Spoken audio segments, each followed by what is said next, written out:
Salut, c'est Mega Driver 16. On se retrouve sur l'étape du Grand Bornand de mon tour avec Chris Horner.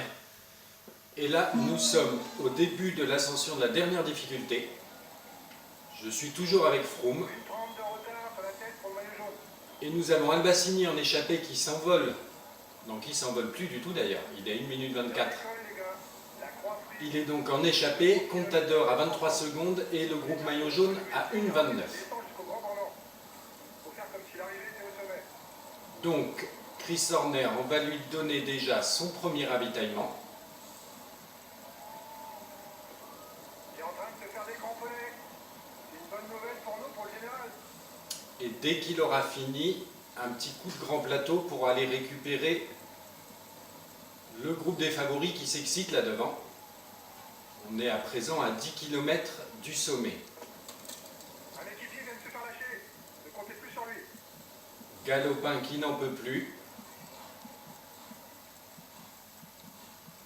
Allez Chris, il reste 2 étapes de montagne pour préserver ses 4 minutes 30 d'avance sur Christopher Froome. Il est en train de se faire décramponner. C'est une bonne nouvelle pour nous, pour le général. Il faut assurer là. En plus il y a un peu de replat là. Poussez-vous Evans et Gesing je crois. Allez, là ça c'est pas mal ce petit passage. Mais ce n'est pas encore le groupe de Froome qui est encore un peu plus loin devant.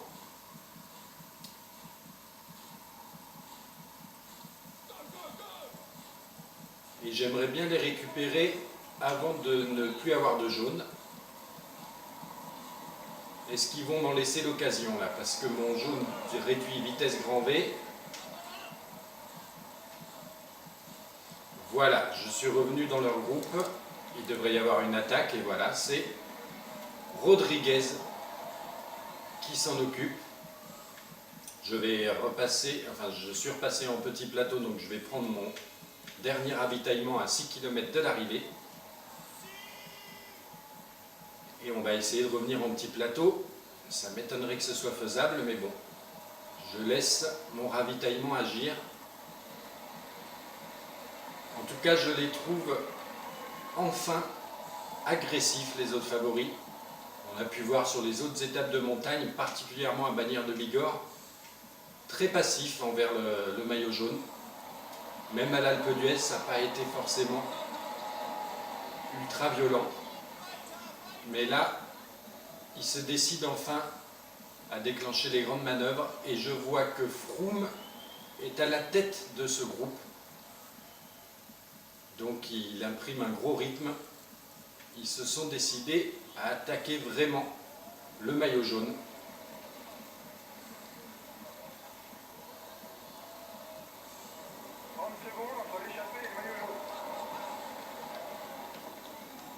Tant qu'il y a cet écart là, que visuellement il est vraiment pas important, je ne m'affole pas, ça devrait revenir dans la descente.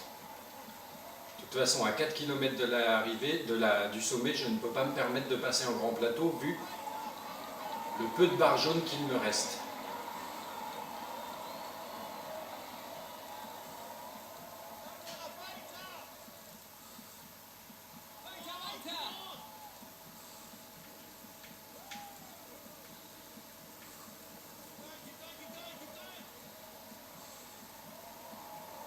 Alors est-ce que c'est toujours... Ah non, l'échappée Albassini s'est fait rattraper. Chute collective. Ça risque de provoquer des cassures. Une chute collective. Ouais bon, c'est derrière, hein, je ne sais pas où est le peloton, mais il est loin. L'intérêt de la course se passe ici, à l'avant. L'avant de la course est à 2 km du sommet. 2 km du sommet.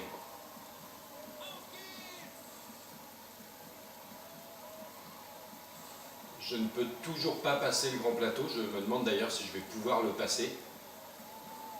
Vu que je n'ai quasiment plus rien en jaune là. Une demi-barre. Mais on arrive à 1 km du sommet. Là, je pense qu'ils vont remettre une couche là normalement. Je sens bien Contador ou Rodriguez attaquer dans le dernier kilomètre. On voit qu'il réaccélère fort à la sortie du virage.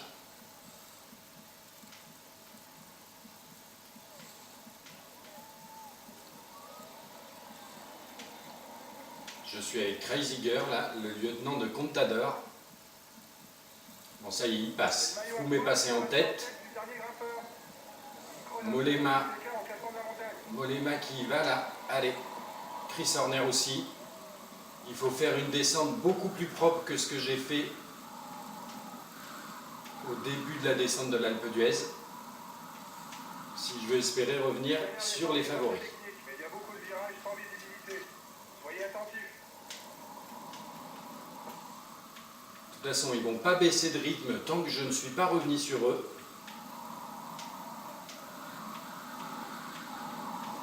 Donc il faut vraiment assurer cette descente. Voilà, ils sont dans le virage, moi j'y arrive. Mince, qu'est-ce que j'ai fait là? N'importe quoi. Ah, mon tour avec Horner n'aura pas été celui des descentes propres, hein, ça c'est sûr. Mais bon, ils sont pas très loin, à 8 km de l'arrivée. Mon jaune est pas mal revenu. Je vais me permettre de passer en grand braquet.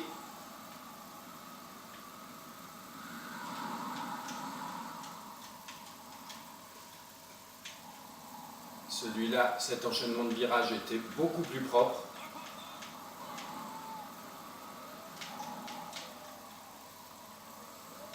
Ah, il ne devrait plus être loin là, voilà. Ils y vont à fond là, c'est vraiment très, très impressionnant. On arrive sous la bannière des 5 km. Mon jaune est pas mal.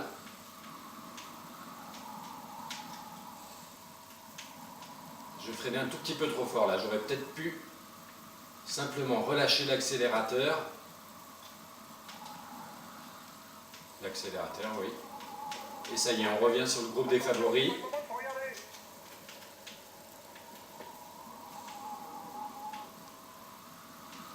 À 2,7 km de l'arrivée. Qui c'est qui part là? C'est Contador, je suppose. Ça y est, le maillot jaune en tête de ce groupe des favoris. Et ça attaque là. Ça attaque fort, le dernier kilomètre. Chris Horner est avec eux. Valverde est devant là. Il devrait pouvoir s'imposer. À moins que Chris Horner... Non, Chris Horner est juste fatigué, il ne fera que deuxième. Belle victoire de Valverde, c'est normal. C'était le plus gros puncher là, présent dans le groupe des favoris. En tout cas, bonne opération encore pour notre maillot jaune Horner qui ne perd aucune seconde sur Froome, ni d'ailleurs personne. On va se retrouver pour la dernière étape dans les Alpes, l'étape de Semnoz, où on saura définitivement si Horner remporte ce tour.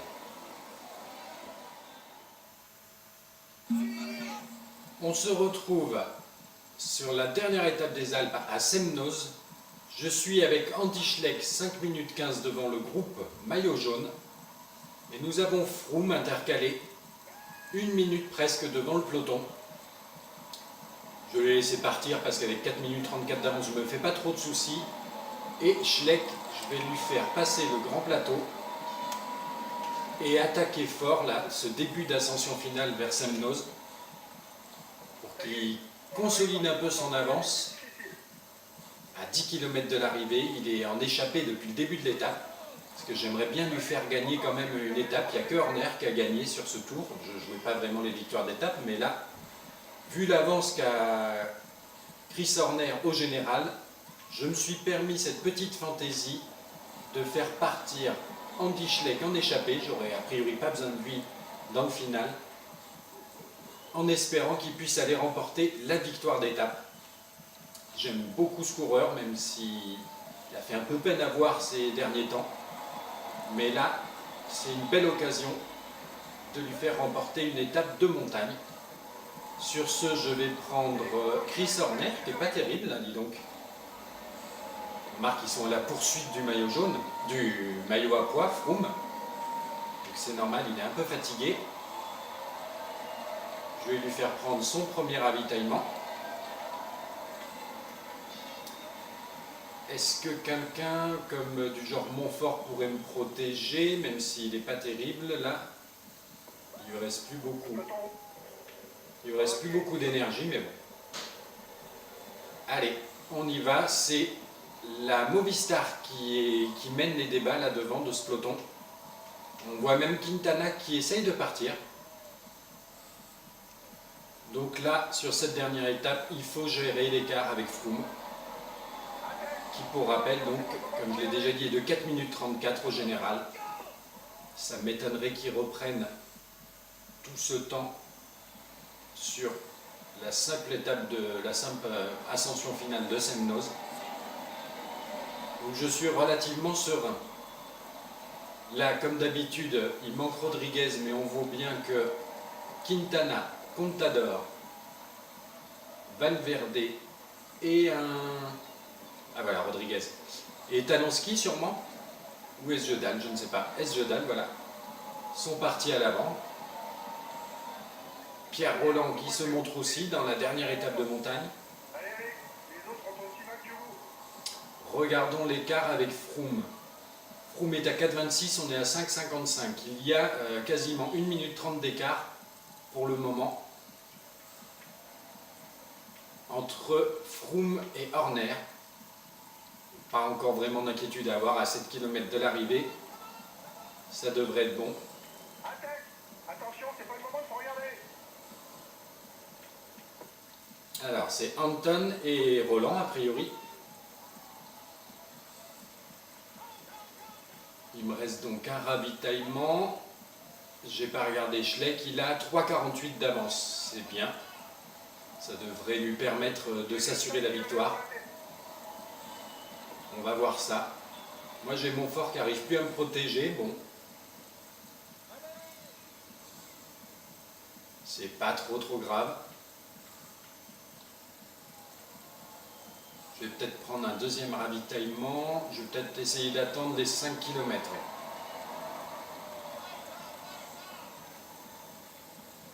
En tout cas, ce sera probablement une belle victoire de Tour de France avec Horner.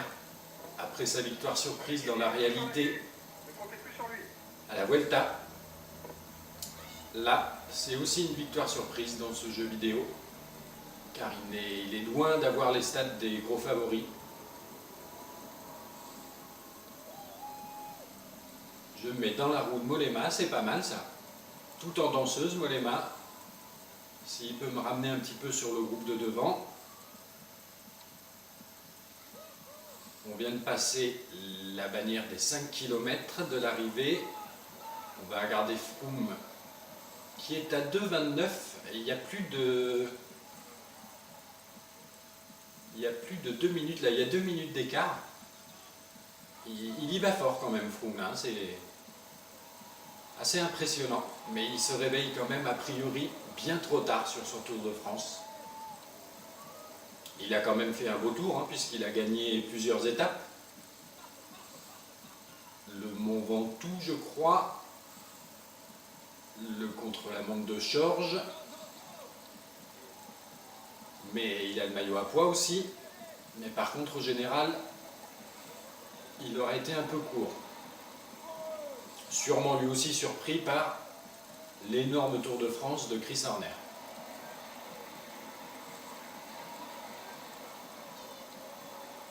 Andy Schleck va bientôt se présenter, je pense,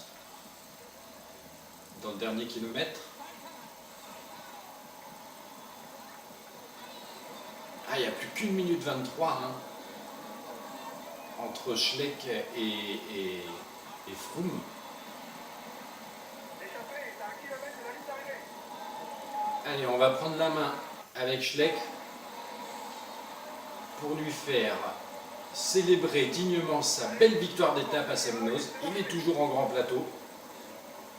C'est beau. Allez Andy, une belle victoire d'étape après avoir bien servi son leader Chris Horner. Et voilà, victoire d'étape pour Andy Schleck. Je reprends la main avec Horner qui va en avoir bien besoin parce qu'il n'a plus de jaune. Il est passé en grand plateau, d'accord. Je lui fais prendre son dernier ravitaillement. Et maintenant, c'est la course contre Froome. Pour ne pas aller au-delà des 4 minutes 34 d'écart. En tout cas, il vient d'apprendre que Schleck, son coéquipier, s'est imposé. Ça doit lui redonner du baume au cœur. Allez, Horner, à 700 mètres de la ligne, grand plateau. Froome est où? Froome est arrivé depuis un petit moment. Allez, on termine au sprint. Il va quand même faire un top 10, je pense. Il est 9e, voilà, à 3 minutes 33 de Schleck. Donc à un peu moins de 2 minutes 33 de Froome. Ça va, il aura encore plus de 2 minutes d'avance au général sur Froome. Son tour est gagné. On se retrouve pour l'étape des Champs-Élysées.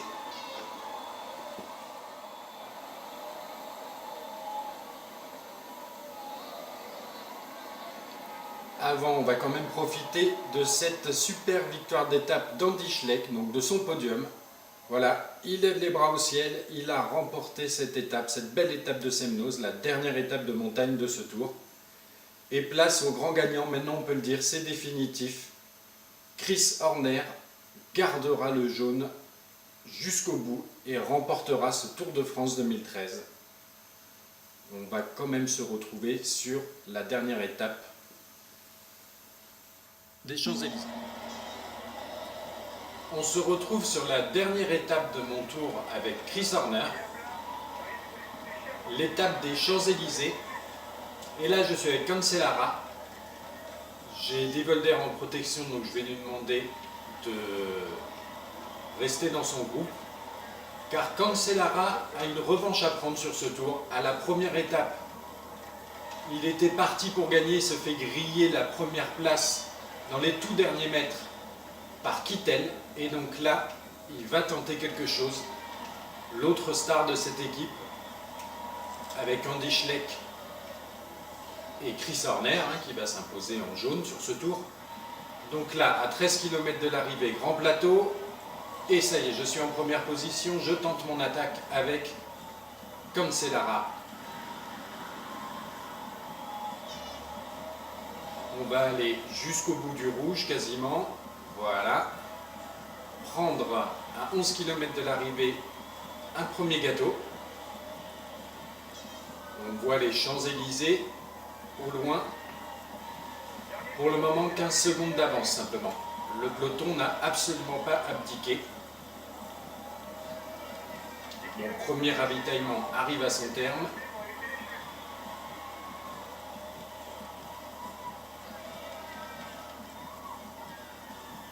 Allez Fabienne. Il a attendu sagement son heure. Et là, il faut qu'il tente quelque chose sur les Champs-Élysées. Car je ne l'ai pas filmé, mais c'était vraiment frustrant cette première étape du Tour de France en Corse, où j'étais quasiment sûr de gagner. Un peu trop sûr peut-être de la force de Fabien Cancellara. Dans le final, j'ai attaqué un petit peu comme ça. Et Kittel est revenu d'extrême justesse me prendre la victoire sur le fil. Il a dû me doubler à 200 mètres de la ligne. Donc là, je n'ai quasiment plus de jaune, donc on va prendre à 4 km 9 le deuxième gâteau. Et le peloton, voilà, est à 30 secondes, même plus, on dirait. Ou alors c'est le maillot jaune qui est un peu loin. J'arrive pas à regarder les écarts. Voilà. Donc, ils sont bien à 1 minute 03. Ce coup-ci, ça va s'avérer payant pour Fabien Cancellara qui va prendre sa revanche sur la première étape du Tour et s'imposer avec la manière sur les Champs-Élysées. Là, j'ai plus de jaune, donc je vais repasser le petit braquet. Et Fabian Cancellara qui va pouvoir profiter de sa victoire.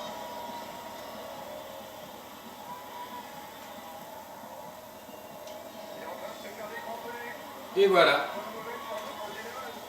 victoire de Cancellara sur les Champs-Élysées. Victoire de prestige pour le Suisse, la star des classiques. Et voilà, il se montre enfin sur la première marche du podium sur ce Tour de France 2013 pour la dernière étape.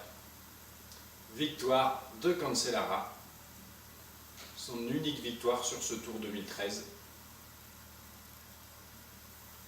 C'est la 8e victoire d'étape, je crois, ou la 9e si on compte le contre-la-montre par équipe, de la Radio Shack sur ce tour. La veille à Semnoz, c'était Schleck. Et là, Horner, le grand vainqueur de ce Tour de France 2013, qui gagne le Tour avec en plus 6 victoires d'étape. En Corse, il s'est imposé 2 fois, la 2 et la 3, donc à Calvi. Ensuite, il s'est imposé à Marseille. Ensuite, Axe 3 Domaines, la plus prestigieuse. Et enfin, à Lyon et à Gap.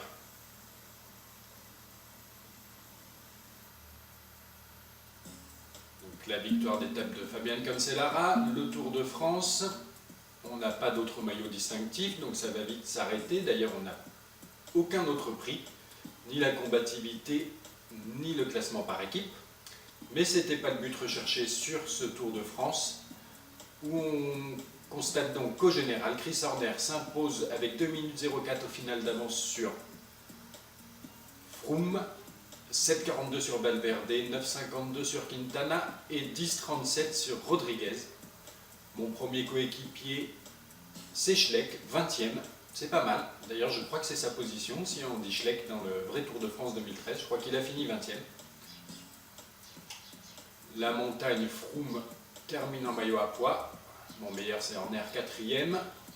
Kittel, le maillot vert, mon meilleur, c'est toujours Horner, 5e place. Les jeunes, Galopin, 5e quand même, derrière Quintana, Van Garderen, Pinot, Talanski.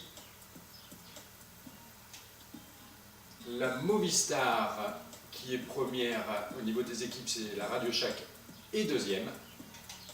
Et la combativité, c'est Gauthier de Lorbichaud devant Horner, qui fait quand même des belles places d'honneur sur tous les classements, en plus de son maillot jaune.